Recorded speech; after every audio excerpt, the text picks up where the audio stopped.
thought you said it's supposed to be a fun fact. This is not very fun. Anyway, back to where we were. Something more fun. They're collecting candy. They're doing great. They get to 499 pieces of candy. To give to another person creeping on kids.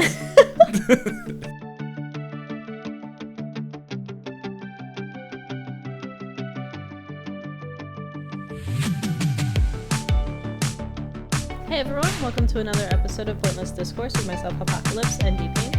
Hello. Did you know that the creative team of the show went on a Gravity Falls road trip? I was gonna jokingly say, what show? But you fill in the blank. Oh, yeah, it did. It took me a second.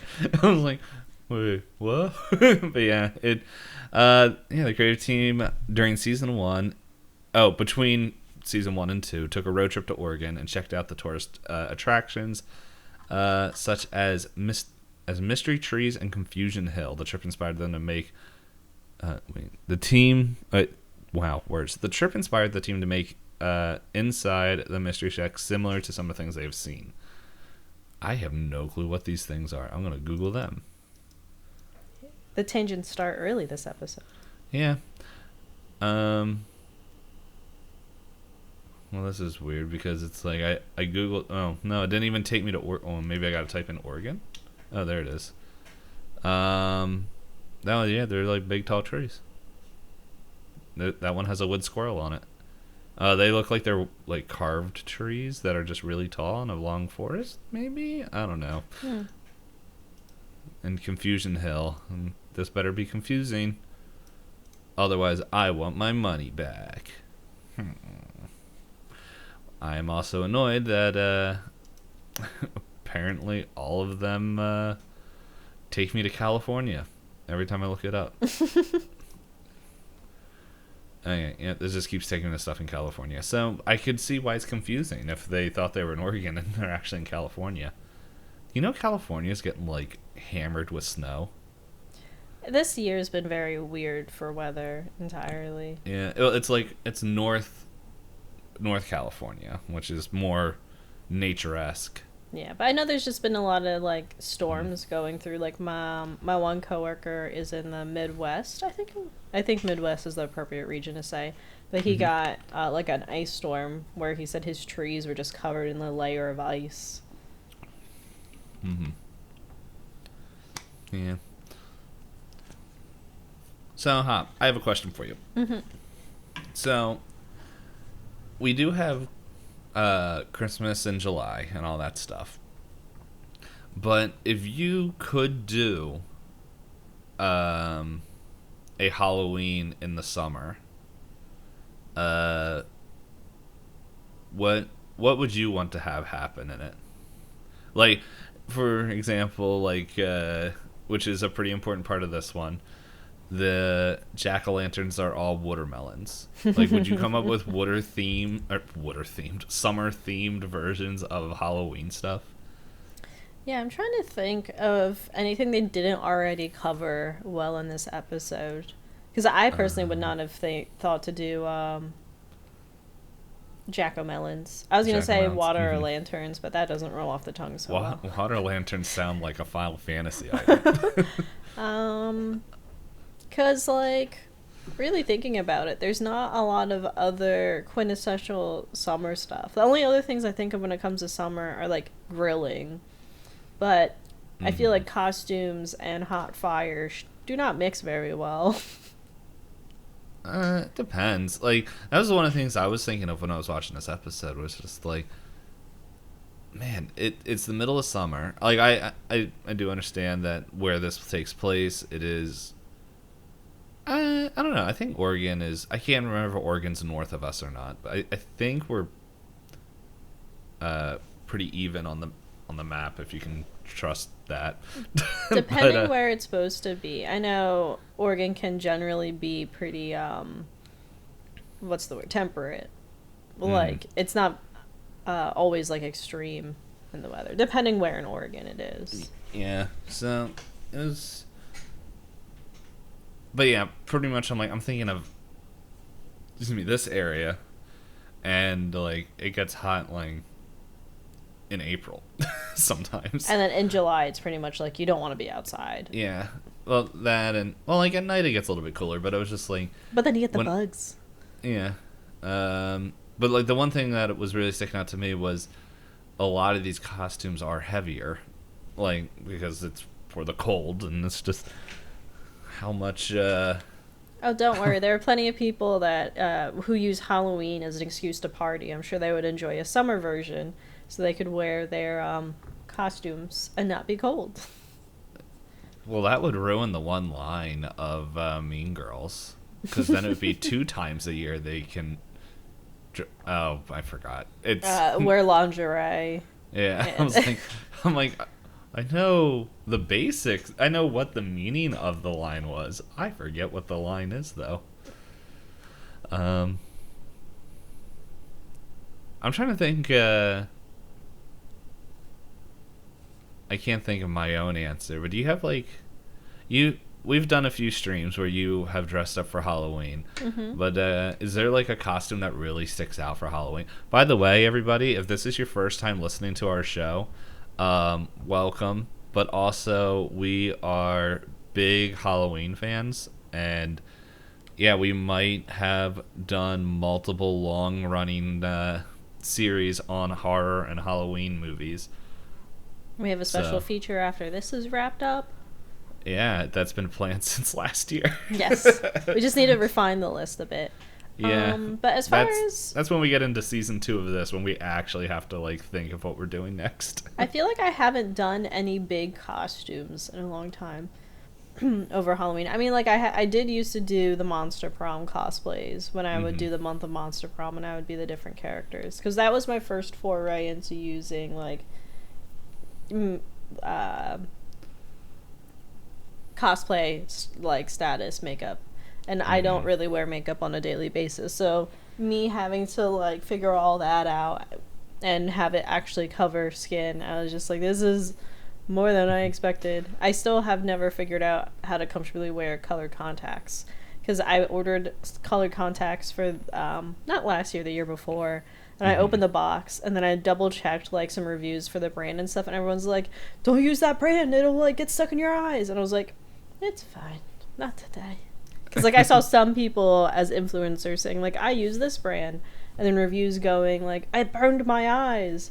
I was like, well, if there's not a universal experience of it being just generally uncomfortable and instead harming people, they can just get put in the closet and never brought out again. Yeah. Well, if you're not going to use it, and if you still have it, you might want to check those that do have expiration dates. I mean, I'm just never going to use them. Yeah, well, if there's a chance that it could burn my eyes, even if it's not that particular style, if there's even the 1% chance that someone said their eyes have been burned, they can expire and dry up in the back of the closet for me to forget about. Yeah. I don't trust contacts anymore. I used to wear contacts. All the time, and then when you get 6 eye infections in a row from them, you kind of just decide it's easier to wear glasses. Yeah, that makes sense. It's my own horror story. Well, I just realized I'm like bouncing my foot, and then I looked over and see it looks like I'm in an earthquake. Yeah, I'm trying to think though, if I had ever had to dress up for Halloween, or like wanted to, what would I want to dress up as? And the only thing that's coming to my mind is like Godzilla. That'd be fun. So the inflatable type of outfit, like how they have the inflatable T-Rex, or would you want to be in a giant mechanical Godzilla replica and just be in the center controlling him? Okay, well, if it is a giant version, that would be awesome. To scale, yeah, so you can destroy cities for fun. Happy like, Halloween! It's like, am I Godzilla or the U.S. government? What? Nah, it's... I don't know. In my head, when I think of a giant mechanical robot, I'm just like... I was like, first, I'm like, that'd be really cool. And second, I was like, does it have air conditioning? So, but yeah, but I think it would be fun to be that. I don't know. It's like, one of the themes in this is like, oh, is it too old to go trick-or-treating? And like, for me, yes. It is. I am way too old to go trick-or-treating. But it's just like, I do see like a lot of people who are parents that they're like, I get to relive my trick-or-treating dreams again with my little nightmare of a child. Yeah, I didn't scare anybody last year because I didn't put on a costume or anything. Mm-hmm. I just put on a Halloween-themed like sweatshirt. Because for anyone that did not know, when Itisdpayne, I think it was one of the first times you invited me to co-stream, right? When you did the board game. Yes. On Halloween, I had like done just like face skeleton makeup, and then I had just a long sleeve that was like a skeleton shirt. And then I went out to give out candy that day, and several kids were like, I don't want to go there, she's scary. And I was like, happy Halloween! Two kids cried today. Winner! Yeah. That was a fun thing, except like most times when I play that game, I forget the rules. But fortunately we had everybody else there. That played, yeah. Yeah. I'm like, yeah. I never got to be the traitor in that game. And so, at least naturally. The only other time I played was like with people who didn't know what they were doing. For people who don't know the game, The Betrayal on House on the Hill. 3rd edition has a lot of neat stuff, which is the only edition if you're buying now will be out, maybe. But anyway, we're here to talk about two things that aren't happening, summer and Halloween, combined into an episode called Summerween. And and I said ween, and the first thing popped in my head is, oh man. Shall we roll some dice and find out who's going when? Yeah, I pre-rolled. I will be surprised if I talk about this episode. Well, I'm going to roll this 1d4 I have right here. Cheating. Yes. Now, I'm going to roll this die. I call it the Galaxy die, but it looks like it has Halloween colors. What is that? Okay. What did you roll? This many. Oh boy. I rolled a 4. I rolled a 5. Yeah. It is me today. I realized mine is not as honorable, especially since it's like I asked first, but no, I rolled a 4. I don't know. I do not like telling lies about the dice. The dice dictate everything. Even when you're sick and have no voice, you let the dice decide. Yeah. Oh wait. I told somebody recently, while you were pulling stuff up, I told somebody recently as we were getting ready to record an episode and stuff, and they're like, guys, you can't do this. Like, I've been having a cough, and it's really bad. And I'm like, dude, your health is more important than forcing an episode. It's okay to take a day off. The only timeline is this arbitrary one I set in my head. And I sat there and read that and was like, now if only I believe that for myself. For yourself. Yeah, I even offered. I was like, you sure? And you're like, we're gonna do this. We're gonna do it. We are still ahead on episodes. Yeah. I don't know. It's like, in my head, like with that show, nothing's been released yet. So it's just like, yeah, when it comes out, it comes out. But then like with this, it's just like, no, we didn't record, and then brain goes into overdrive of like, it needs this and this, and it's just like, even though it's like, it's not that big of a deal. No, it is. My rabbit is staring at me right now. Sir, I have a podcast to start recording. Hey, don't get angry at that rabbit. I fed him before I sat down, so he'll be fine. Sounds like there's a fight about to happen. He'd win. For anyone who hasn't seen him before, he's give or take, we estimate 12 to 13 years old, and he's barely 2 pounds. Yeah, he's a champion among bunnies. Okay, so yes, so the Summerween episode. So we open with the family, as in the family, Grunkle Stan, Seuss, Dipper, and Mabel heading into the Summerween Superstore to prepare for the holiday, to which they get Dipper and Mabel are like, this is a little weird, and I think Sue shouts like, but you get candy, and they're like, oh, okay, we're in. Yeah, like Stan like gives the old man explanation of like, yeah, it's awesome, and it's like like this. What Stan says, I have it right here. He's like, he pulls out a calendar. People love Halloween so much that they celebrate it twice a year, and when you know it, it's today. And I'm like, you know what? I know that Gravity Falls is a fictional town, but I could put up with all the strange like elder creature horrors to be to have a little bit extra Halloween. Yeah, and then I think Dipper makes the comment. He's like, "Do you always carry that calendar around with you?" And Grunkle Stan's like, "Yes." Yes. I'm gonna say there's a lot of good one-liners in this one. Yeah. We already said one of them. I think that was before we said them when we were on started recording. Also, one thing we always forget to say: if you guys haven't watched this, prepare spoilers.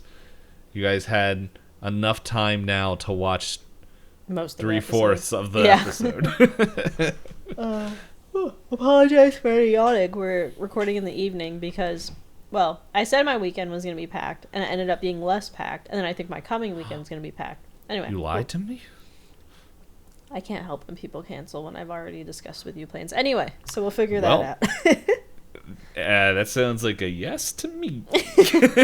So then while they're in the store, they're looking through, it's like pretty much a normal Halloween store, and you find the big thing that keeps happening that recurs later in the episode is Seuss is obsessed with those like animated bowls that you can get for Halloween candy, and he presses on the skull and it tells puns, and the shop worker is just like, please, can you stop? I feel so bad for that worker, but at the same time, no, I feel bad for her. Like, because I'm the opposite. Like, if I press, I think I saw like a TikTok that pretty much sums this all up. It was just like, I pressed one of those toys in the toy aisle that is like 3,000 decibels loud, and now I'm running out of fear because I didn't want anyone to know I hit it. Yeah, so then Mabel and Dipper are like destroying the store, looking through costumes and riding around in a wheelbarrow, while Grunkle Stan is like getting like the cheapest stuff that he can find because, you know, it's Grunkle Stan. And then also he has his own plans for the evening that aren't the usual plans. And it gets to the point where they're so destructive that the cashier is like, can I get the police here to pick up the Pines family? And Grunkle Stan's like, oh, time to go. And he throws the smoke bomb that he's used in previous episodes to, like, divert her. And they all run out with their barrels of stuff. And as they're driving away, they back up into a telephone pole and, like, knock it over and destroy the inflatable. And Mabel's like, did we at least pay before leaving? And Grunkle Stan's like, yeah, totally. And when the smoke clears, the cashier looks down and it's a piece of paper that says, like, Stan money. She's like, I hate Summerween. Summerween. Yeah. They Stan bucks. Yeah. Yeah. I do like how, what was it? How she has the Pines family, like, name memory. It's not like we're having a disturbance. It's like the Pine family is back. Yeah. Please, like, please. Which, it means Seuss and Stan have to be doing something, or Mabel and Dipper are that much of a terror within the town where everyone's like, yeah, they are getting pretty notorious at this point. Yeah, it's their heat levels are rising. So yeah, so then you have Dipper and Mabel sharing with Seuss all their previous Halloween costumes they've done together as twins. And that they explain to him, like, oh, yeah, people eat it up when you're twins. And they have a memories book of them and their different matching costumes throughout the years. And Seuss is sitting there dressed as a luchador. And he's, like, picking at this bowl of candy, to which Dipper starts to pick at it.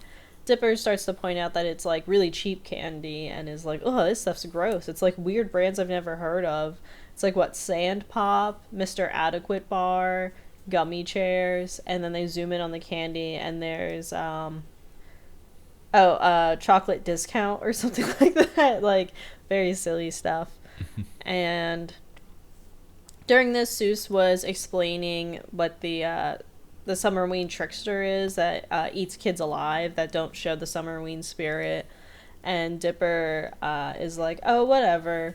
And when he goes to take the bowl to start throwing out what he calls the loser candy, Seuss stands up and is trying to, like, explain how serious the trickster is.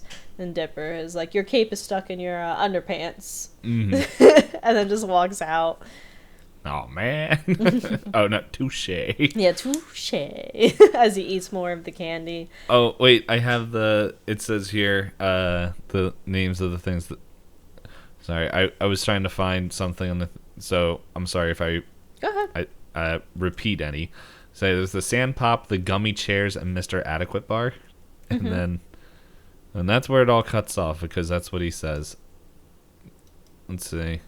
I'll bring up the episode again, see if I see anything else. Yeah, I think 2 or 3 other things are labeled when they zoom in on the bowl. Yeah. So. Yeah, I'll let you know if I again. find anything. Yeah. So Dipper is throwing all of this candy out, and you see it fall into the trash can. You get it from a point of view that you have a feeling that somebody's watching, and then Dipper and Mabel are agreeing to their plans I think right after he starts throwing out the candy, the doorbell first rings. And then he answers the door, unsure of who it's going to be, and finds that it's Wendy and Robbie together, to which Dipper gets all grumbly and then tries to hide his memories book with Mabel. Mm-hmm. And when Robbie's like, "What are you doing? You're going to go trick-or-treating?" And before Dipper can proudly say yes, Wendy goes, "No, he's too old for that now. You should totally come to Tambry's party." And invites him. And the reason that they're there is because Wendy forgot her jacket again, because she always forgets her jacket. Sounds like suspicious. Yeah. But yeah, the two... I did find the candies, though. Okay, go ahead. It is Count Discount, which is like a little vampire on a box.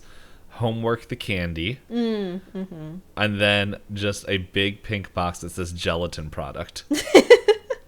Tasty. My favorite. There's also candy corn and circus peanuts in there as well with this little classic. As well as spider rings. I do remember getting a lot of those as a kid. Mm-hmm. But yeah, so Dipper explains he doesn't do that because he's not a kid anymore and he's like a cool teenager. So he finds out that the party is at 9 p.m. I'm a cool dad. And then gets the flyer for it. To which, what is it? Oh yeah, then Mabel invited over Grenda and Candy to go trick-or-treating, and they show up in their outfits. And Mabel is excitedly explaining, like, "Oh, if you like my costume, just wait till you see Dipper's. Grenda is a witch. Candy is a piece of candy. Mabel is a big jelly jar." And then Dipper shows up, and he's like, "I'm sick." Since you brought up Mean Girls. Yeah. And then says he has a cough and he doesn't think that he can be able to go out trick-or-treating. And then while they start to kind of argue, where Mabel's like, "No, we have to do this. We have matching costumes. We like Halloween. This is what we do every year." The doorbell keeps ringing, and every time Dipper opens it, he sees what we come to know later as the trickster. And he comes up and he goes, "Can I?" And then Dipper shuts the door because he's like, "You're too old for this, man." And shuts the door on him and continues to argue with Mabel. And he rings the doorbell again. And then Dipper's mean to him. At this point, Mabel's like, "Who's at the door? Like, who are you being mean to?" So Mabel opens the door and goes, "Oh, you have a funny little mask."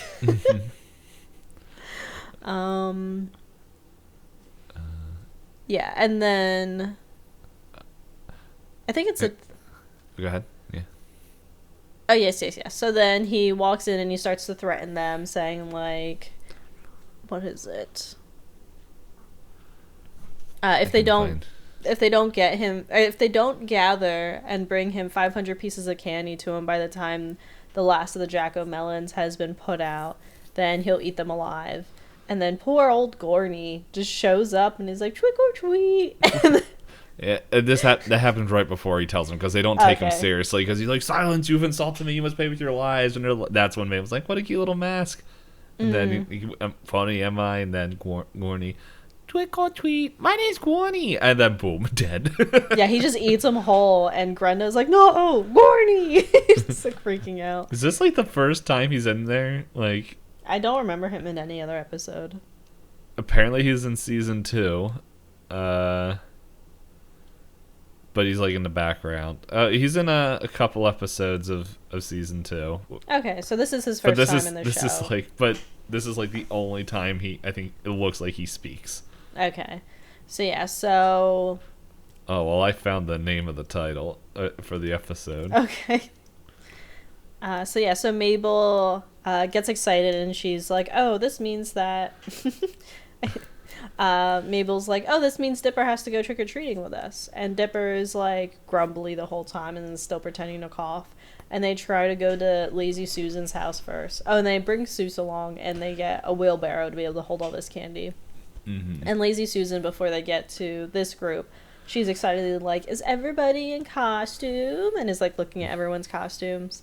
And then the group shows up and she's like, "Okay, is everyone in costume?" Do you have the dialogue for what she says? I'm bringing it up right she has now. not a single correct answer for anybody's costumes. Yeah, it is. Yeah, there it is.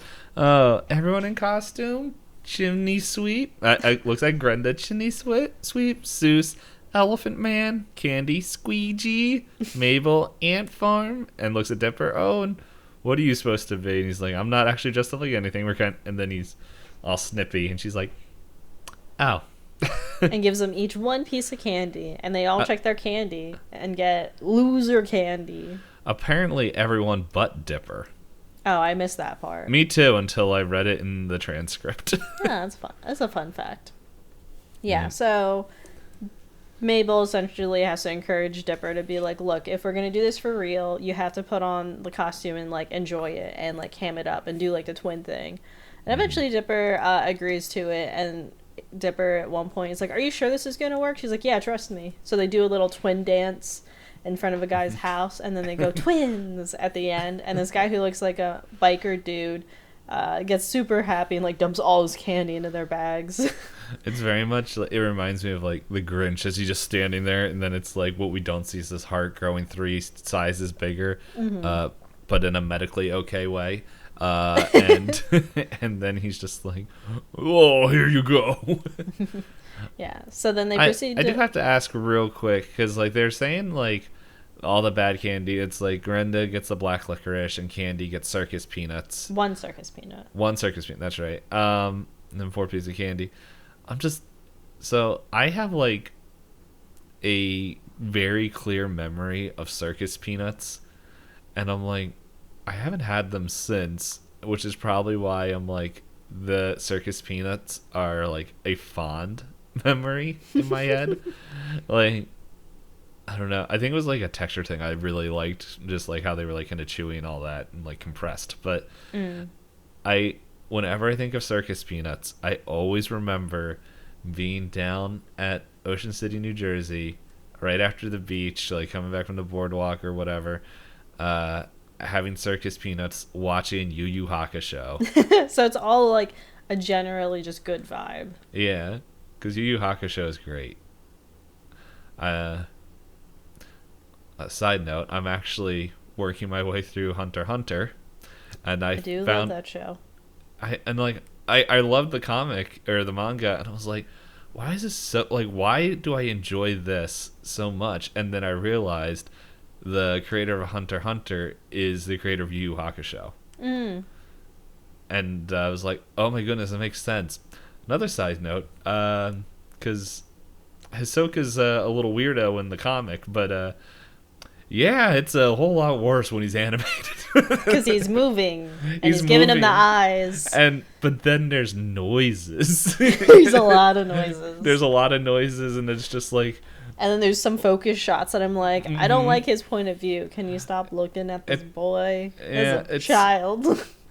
Yeah, it's like, because in part of my mind, this is such a tangent. I'm like, I know, like... I shouldn't say I know, but it's just like, I have a feeling the guy, like, when creating Hisoka isn't like how we're looking at it, where he's like, I want like the most amazing fight because this is what really gets me going. It's not that he looks at Gon or... There's one scene There's one point of view shot, if I remember correctly. It's been a while since I've watched the show, but I remember one shot that really threw me off is at one point Hisoka looks at Gon's butt.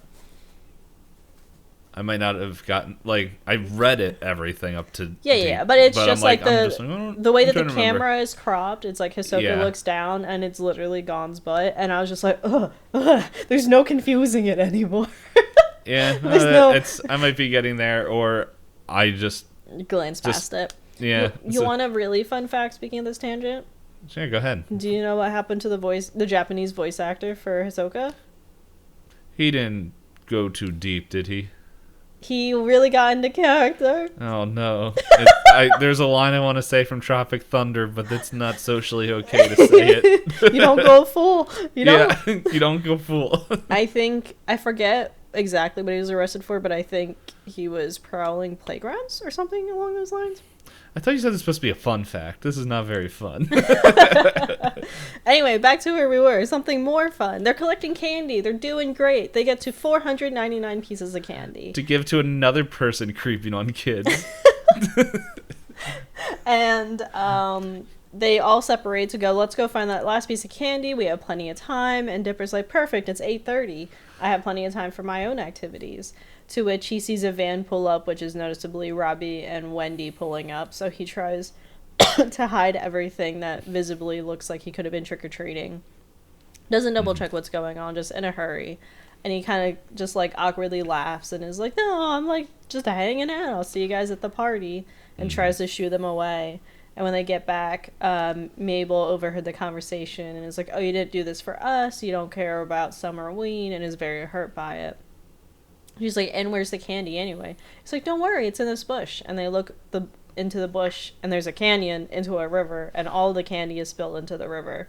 Mm-hmm. So they look around, and they just see, like, I keep trying to say, like, water road lantern. The jack-o'-melon. The jack-o'-melons are slowly getting put out one by one, until there's only one left, and the last one left is Old McGucket. So they start screaming no, and Old McGucket's like, what's happening?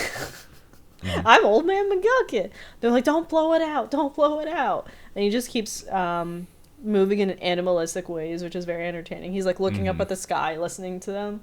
So they take the jack-o'-melon from him, and he crawls away back into his trash heap. And Grenda's holding it, and they all sigh with relief. And when they sigh with relief, the final melon has been put out, and the trickster shows up. I will say there is one storyline that we're skipping over, and that is Uncle Stan's. Yes, Grunkle Stan has been progressively trying to scare people so that they don't take any of his candy, so he can just hoard his candy. And it's also like a game for him to see how well he can scare people. Dude, and that first scare that he does, if I saw that in real life now, I poop myself. Yeah, the first one is his face melting off his skull, right? Yeah, his face melts off, and then the second one, like, he pulls, like, sausages out of his gut. I want to know how... There's, like, some parts in this episode, I'm, like, literally wondering how, like... What was in this episode that this stuff got approved? I know. Compared to, like, his other editing notes where they're like, you implied that two women are dating X.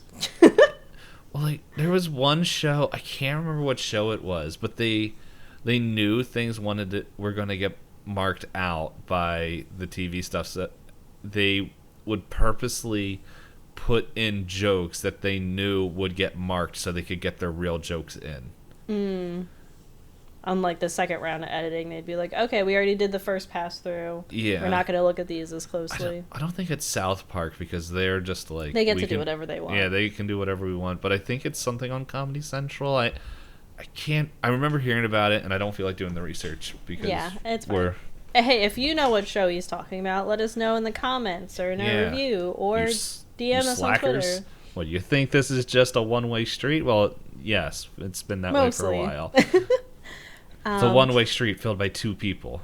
Yeah. I'll just go over the Grunkle Stan plot line really quick, because it's kind of just an offshoot. So at first he melts his skin off his face, the skin of his face, so it looks like he just has a skull behind. Every kid runs away except for two. He has a skull behind? Don't tell Hisoka. So the two kids are still like, give us our candy. So he keeps, his next step is, he says it's, my real intestines are coming out. And he has like sausage links and ketchup spurting out, and they're like, no, give us our candy. And then he comes back out with just like his tank top because I don't like the other name of that shirt style. I never knew how that never knew why that one caught on, but yeah. So he has like an undershirt on, and he goes, "Oh God, I don't feel so good." And then Waddles comes out, and they're screaming. They're like, "Oh my God, how is there a pig coming out of my chest?" And the kids are like, "Candy, give us the candy." So Grunkle Stan's like, "What scares you kids? Why are you so desensitized?" They're like, "We started watching horror movies when we were like 6." And he's like, "What scares you?" So the kid pulls up a video that starts with "Watch closely," and I immediately thought of the car commercial. Yep, same here. You want to know the first time I watched that commercial? It was when I was in college, and the person put it on in like his where I first went to college. It was like the whole like everybody in the school, like they were either in one of two classes. It was a real small school, but the dean of the whole thing, he like put that on, and it's like I think it did freak some people out really badly, which was like, good, now stop sleeping in my class. Fun. But yeah, so in this iteration on Gravity Falls, it shows a kitten, and Grunkle Stan's like, what's up with the cat? And then it jumps out, and it's like a scary face. And Stan freaks out and goes, "Fine, you kids win." And but he still doesn't give him candy. And then it fast forwards a bit where the kids try to sneak into the house going, "He can't scare us. What is he going to try and do this time?" And Stan at this point, he was like, "I'm going to wash off the shame," and starts to get ready to draw a bath for himself. And he drops his robe as soon as the kids walk in, and the kids immediately leave. They start screaming and running, and Stan's like, "Still got it," as he's in his boxers. Yeah. It's like, man, it's a real bummer that we made the Hunter x Hunter crossover with that. With the potential flashing. Yeah, it's like illegal exposure to minors. It's like, I don't want to go down this path, but part of me, like, there's a part of me that wonders, like, he wasn't intentionally do that, and technically they broke into his house. So yeah. It's like, would he really be? I was like, I don't think he can be charged with that, because it's like the people. Just depends how the lawyers would spin it, and we know Stan would be too cheap for lawyers. Yeah, well, he believed. Well, I don't know. He couldn't leave the country because of certain things happening. But anyway, as we said, I don't want to spend a lot of time on this subject. So yes, let's go back to the dumpster heap or whatever it was with our other person chasing down kids. Yes, so we have our trickster who shows up immediately after the last Jagomelon is blown out, and he's standing in the street, to which Seuss said he was going to come back with his truck to deliver the candy for everybody, and ends up smashing into the creature, and he falls apart into a bunch of small pieces. And everyone's like, "Oh, thank you, Seuss." He's like, "That wasn't a normal pedestrian, was it?" It's such a good line. He's just, "Wait, how many things did you hit, Seuss?" And he's like, "All right, everyone, got your seatbelts on?" And they start driving away, to which they were attacked by the trickster, and Mabel does come out with a bruised elbow, and Dipper is trying to be nice and is like, "I'm sure there's bandages back at the shack," and Mabel's ignoring Dipper because her feelings have been hurt. And Mabel's looking out the window instead of talking with everybody, and she notices that all the pieces are forming back together, and is like, "Guys," and the creature is back and is chasing them, to which it throws Seuss off, and he ends up crashing into the Summerween supply store. And then they have hijinks start to ensue. They're all hiding as it's like stalking around. Also, there's a point where Dipper throws a piece of candy at it, and it absorbs the candy and like starts to morph into more arms and things like that. So they're hiding from it as it's like stalking around the store. And Seuss at one point is like, "If only there was a way to disguise us and completely hide our faces and make us unrecognizable," standing in a pile of costumes. So then they proceed to like outfit themselves and like do sneak checks and like sneak past him as he's like wandering down hallways and looking for everybody. And right before they can make it out, they're like, "Where's Seuss?" And they turn around, and Seuss is hovering his hand above the bowl with the skeleton. And they're like, "Don't do it, Seuss. Seuss, not now." And Seuss is like, "It's been a stressful day. I need some levity." And goes to hit it. And they're like, "Oh, thank God it's out of batteries." And then in my mind, when I first watched this, I thought Seuss was going to try a different bowl. Instead, they flash back to Seuss, who's, like, ripping open a battery pack. It's just... And it's, like, the noisiest plastic ever. And they're like, Seuss, stop it. And he puts the batteries in and he hits it. What's the joke that it says? Do you remember? I have it up here. It's like, no matter the score, I'm always ahead. And Seuss is like, oh, great. And everyone's like, oh, God, Seuss. And the creature shows up. Yeah. Crackling heads, the voice of a generation. Let me double check to make sure I didn't miss. No, you're good. I'm just skipping ahead so that I don't miss. I'm like scanning through the transcript and yeah, he has the now's skull. when we get the background. Yeah. So it starts attacking them, and it ate Seuss, right? Is that what happens first? It eats Seuss. It eats Seuss, and then they all start to run at it to save Seuss and start like swinging at it. And as they swing at it, their mouths are like slightly ajar. They're like, "Are you saltwater taffy?" And then the creature's like, "Have you not figured it out yet?" And picks up Dipper, and Dipper gets a close up on it, and he takes off his silly little mask. And his face is a face made out of all the quote-unquote loser candies. So he has, like, peppermint eyes, candy corn teeth, various lollipops. His eyebrows are, if I had to take a guess, flavored Tootsie Rolls, because those are gross. Which one? His eyebrows? Yeah. Like, it's a cylindrical, like, wrapped candy. Yeah, they remind me of saltwater taffies. Oh, that's probably it, because they bring that up. His face looks like chewed gum. Yeah, pretty much. Yeah, and he says he's made of the amalgamation of pieces of loser candy, and he has a flashback that has the teens from the convenience store episode, dumping all the candy in the trash, and him kind of forming himself to be able to get revenge on anyone that just, like, throws away the candy. And then it flashes back to Dipper throwing the candy out of the window of why he first targeted the group. So then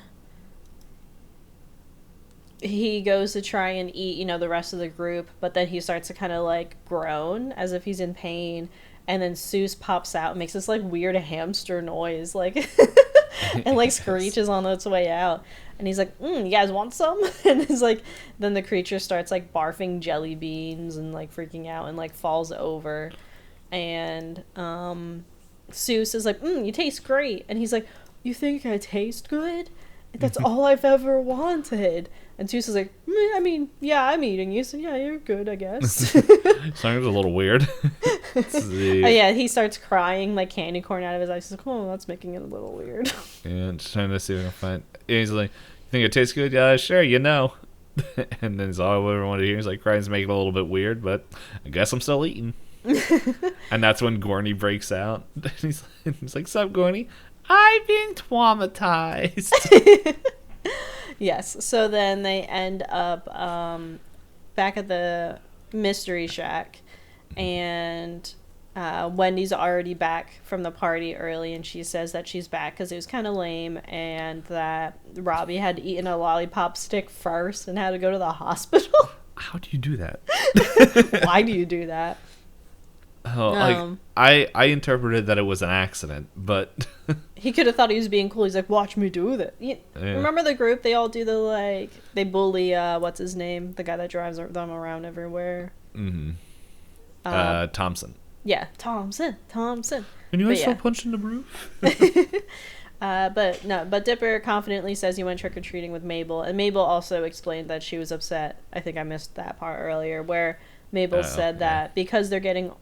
this was before they encountered the monster. This is when they were in the Summerween store. Yeah, because Mabel admits that Dipper was like, I thought we were too old, and she's like, no, but that's why we need to, like, keep hanging on to the holiday, because we're getting older. And her really strong one-liner was like, I knew we were going to stop having this, I just didn't know this was the last one. So she wasn't mentally prepared for growing up yet, and Dipper feels guilty.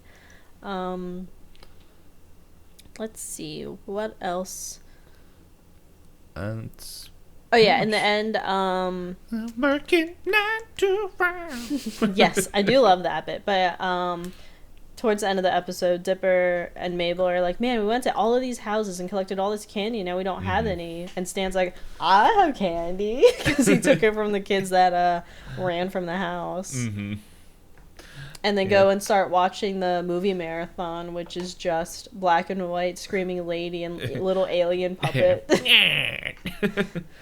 And then I have Stan's last line that he says here, which it's one of those lines I'm like, I really wonder what they put in here so that way they can get Stan to say this. Yeah, he's like, kids, I've been thinking at the end of the day, Summerween isn't about the candy or the costumes or even scaring people. It's a day where the whole family can get together at one place and celebrate what really matters. Pure evil. And then everyone just stares at the camera, just laughing maniacally. To where the last thing is, Seuss is like, I ate a man alive today. And it's all quiet. Yeah, and everyone's just like, what? And then the other thing I forgot to mention is Waddles did not go out with them to trick-or-treat because Mabel said he had important business things to do. Mm-hmm. And you have Waddles in, like, those pet costumes where it makes it look like they have tiny arms, but he's got, like, a business suit. So the whole outro is, like, the classic meme format with the blocky letters of, like, I has paperwork due. And him just in various, and he's like, oh, Mondays. But Mondays is spelled silly. It's on the wiki. Oh, I'm sure. Yeah, I'm looking at it. It's like, I hate this pie chart. Mavis, please hold. Oh, can I have a promotion? Promotion spelled wrong. And then it says no promotion. So, yeah. So we have talked a bit this episode. We're at past the 45-minute mark, so let's jump right into who do you think you were most like this episode?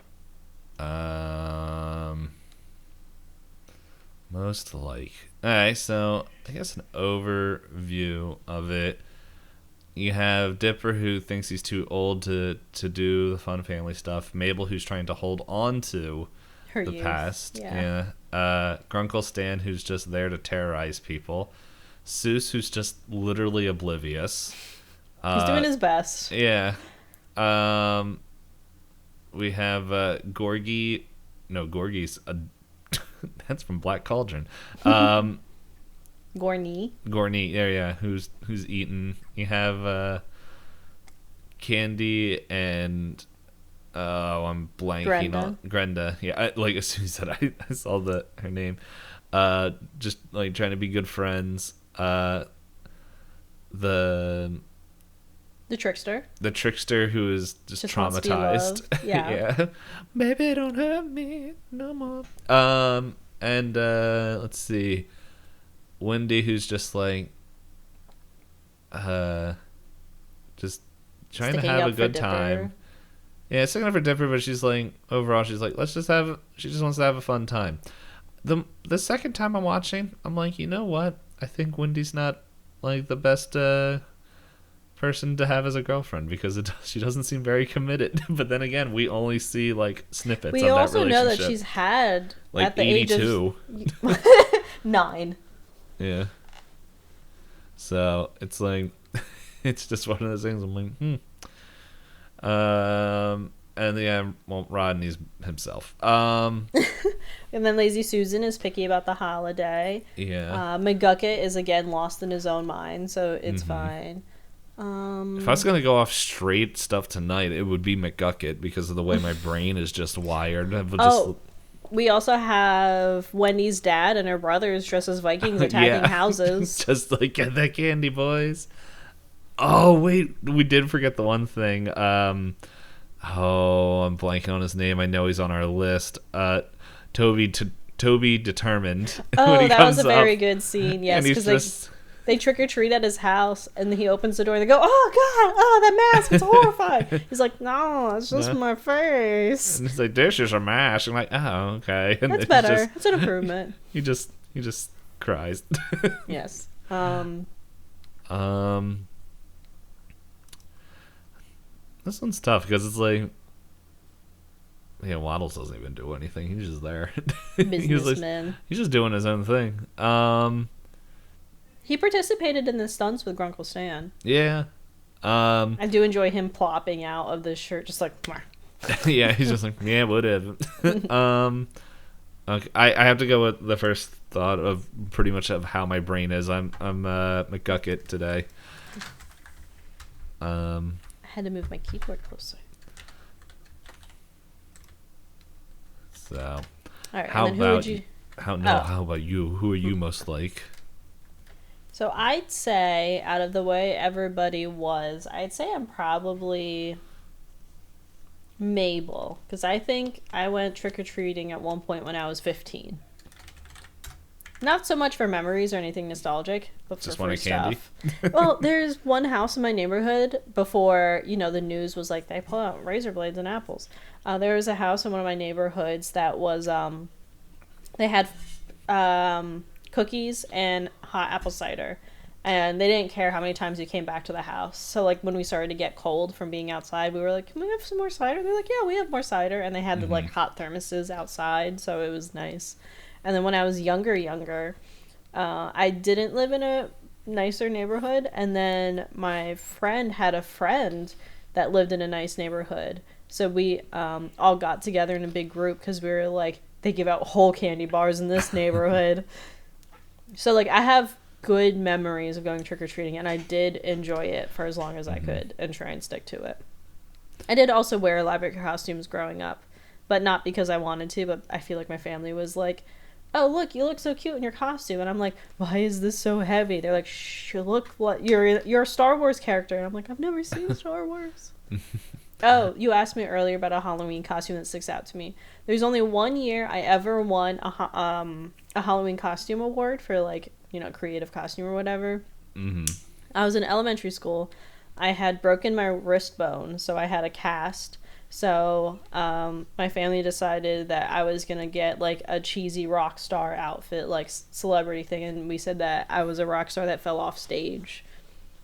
Hey, Incorporated the cast into the costume, yeah. In this, I also remembered one other costume that is pretty, like, it's not like a big thing, but it's a little funny, especially since Dipper's so worried about, like, oh man, I can't go trick-or-treating because I'm too old.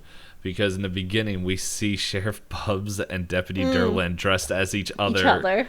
You make such a good me. You make such a good me. As they're trick-or-treating. It's so cute.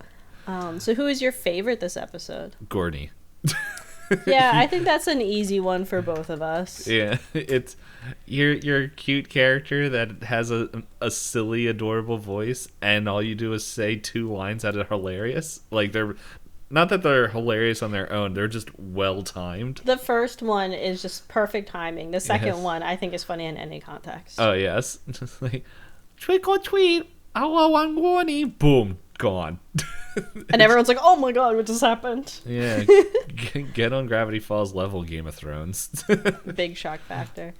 But and then, do you have anything else to add for this episode? Do you think they had to, like, tell the people watching the episodes, Gordy's not dead, he comes back later?